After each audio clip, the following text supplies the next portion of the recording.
Hello আসসালামু আলাইকুম guys, আমি হলাম রাফাত।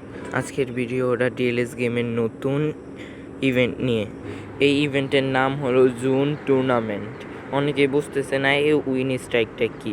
আসলে এই উইন স্ট্রাইকটা হলো একটানা 5টা ম্যাচ খেলে 5টা ম্যাচেই উইন হতে হবে। তুমি যদি একটানা 3টা ম্যাচ খেলে উইন হতে পারো তাহলে তোমাকে 50 কয়েন এবং 2টা কোচিং দেওয়া হবে।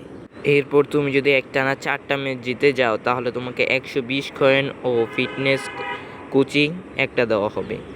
তুমি যদি 5টা ম্যাচ খেলে 5টাই জিতে যাও তাহলে তোমাকে 750 কয়েন ও একটা লিজেন্ডারি কার্ড দেওয়া হবে। আশা করি তোমরা বুঝতে পেরেছো জুন বেস টুর্নামেন্টটা কি। আজকের ভিডিওটা এই পর্যন্তই। যারা যারা লাইক সাবস্ক্রাইব শেয়ার করেনি তাড়াতাড়ি লাইক সাবস্ক্রাইব শেয়ার করে দাও।